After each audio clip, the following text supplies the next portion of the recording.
financial crisis recovery. Foreclosure, short sales, bankruptcy, credit card debt, job loss, depreciating home values, money management. Peace of mind when it comes to your finances seems completely out of reach under current conditions, but there is a way to achieve it. For the next 60 minutes, you're going to find out how to cover your assets. Cover your assets. Any other factor there is. And so the reality is, listen to this one. If I've got a big mortgage payment like $5,000 per month and I'm trying to rebuild my credit, I bet it would shock most people to find out that if I make a minimum payment on a credit card of $15 per month and I maintain a balance ratio on that credit card of less than 20% of what my credit limit is, and I make payments consistently on time while maintaining a balance ratio of 5 to 20%, which is the sweet spot. Do you know that if I make that minimum payment of $15 a month on my credit card for the next 12 months, and I also make my payment on my home mortgage of $5,000 per month for the next 12 months, do you know that the credit card has infinitely more capacity to drive up my credit score over the course of that 12-month period than the $5,000 per month mortgage payment? Doesn't seem right, Todd. Yeah, man, it's just not fair, is it? No, I it's love not. this fair. And so much of what you're going to learn today about credit is counterintuitive. People just assume that they understand it because it's logical, and it's anything but. And I'm going to talk to you more about that. But right now, we're going to take a phone call from Lori. Lori has a question about medical bills and how they affect your credit. So, Lori, you are live and on the air with Cover Your Assets. Go right ahead, Lori. Well, hi. I paid all of my medical bills on time as best I could, but I'm unemployed right now, and I had to go through the billing department, and what they ended up doing was excusing all of my medical bills, which was good for me. I only have a debit card that I use on a regular basis just to use it. It's easier than writing a check. And I just want to know, does that affect your credit? And I'm 61, and I'm going to be I'm going to be applying for Social Security. Well, it does. It does affect your credit. So, being excused for the bill has nothing to do with the impact on your credit. And this is a fallacy. A lot of people believe that if they pay a bill, then they fix the problem. Not true. Not true. As a matter of fact, a lot of people would be shocked to find out that if you actually pay the bill, it actually makes your credit worse in some instances. So while they may have forgiven the debt, there may have been collection activity that went on during that period of time. And if the collection I was making the agreed payments that I set up because that was all I could afford. Did you set those agreed payments up with the institution after you had become delinquent and weren't able to pay, and then they kind of called you and harassed you, and nope? I never was delinquent. I just told them there's no way I can keep paying on this without a payment plan. Well, then, look, the medical bills are only going to report on your credit report. They're not going to report good payment history, so let's just make sure we're clear on that. They are not going to report when you make the payments on time, and the only time that they're going to report on your credit report is when you are late and go into collections. So if you've never been late and you've never so-called ducked the payment and you just basically said, I can't pay you all at once, I need a payment plan, that'll have virtually nothing to do with your credit report at all. Because it won't report the good payments that you set up, and it won't report the negative because there was no negative. You were never late. Remember, you don't become late until you're 30 days late. If a bill is due on the 1st of July, it will not become late as it per se relates to credit scoring until the 1st of August. So you actually legitimately have to be 30 days late before it hurts your credit. That never happened.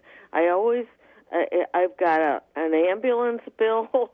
I had the doctor's on call, and then the hospital bill. All right. So you don't have any issues at all. The one thing that I do want to say to you, which you didn't say, but I kind of felt like you were leaning towards that, is that, hey, I'm 61 years old. I'm moving to retirement and Social Security. So frankly, I don't know that I'm really going to need my credit in the future. And I don't know if you're going to say that or not. And I'm not real. I don't care if you were or not.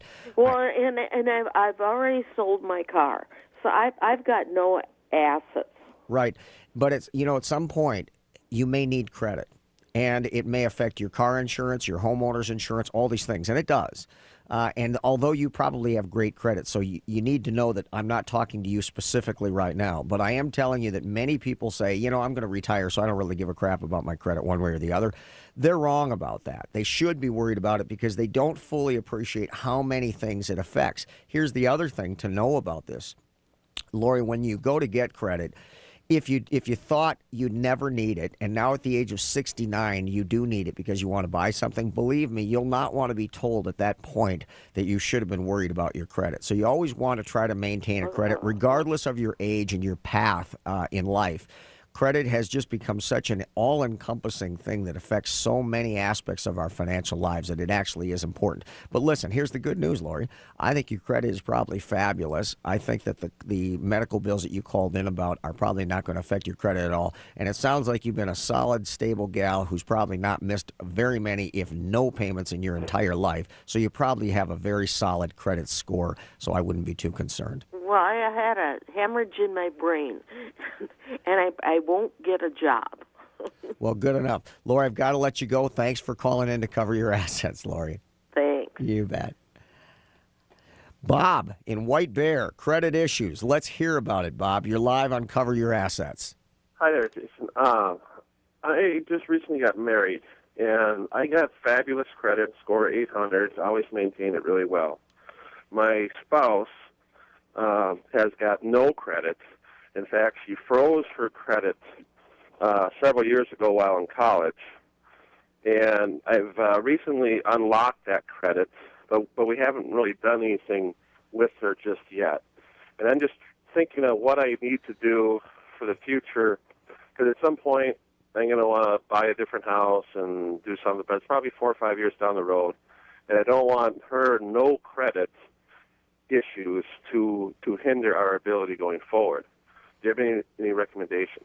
Well, I could spend several hours talking to you about this very thing, and I'm not exaggerating about that, because the first thing I'm going to talk to you about is not necessarily credit scoring, but it is this one, and I want you to listen carefully because you already have kind of given me a good starting point here.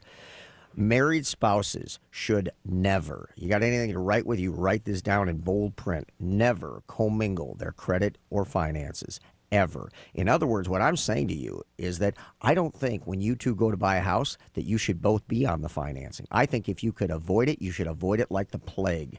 Because remember, if one person's credit gets beaten up and you have not made each other co-signers or commingle your credit in any way, then at least a married couple, one will go down in flames in terms of credit, and the other spouse will be preserved and will be able to continue to be the rock that the family stands on as far as credit. But if you, when the credit card company says, hey, is there anybody you'd like to add to your credit card for your convenience, and you add your spouse onto that credit card, if things go bad for you financially, and you know what, Bob, nothing ever goes wrong until it does, right?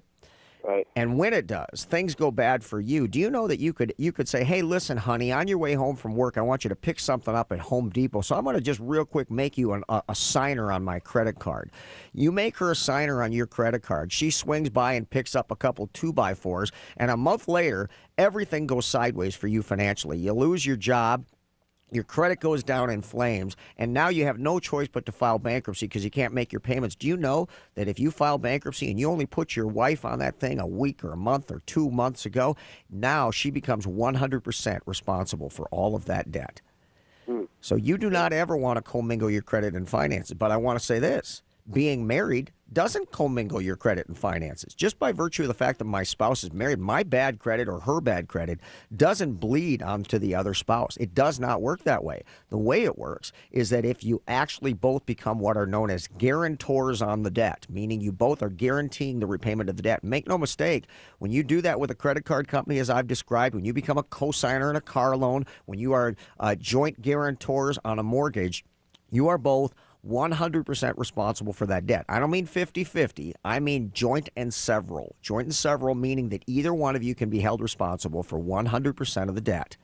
So by doing that, you have just brought both people into what could be in the future. Remember, nothing ever goes wrong until it does. Both people into a nightmare. So that's number one. Now let's go to the next thing, which is how do we build somebody's credit that has been locked up and not been used and doesn't have new history.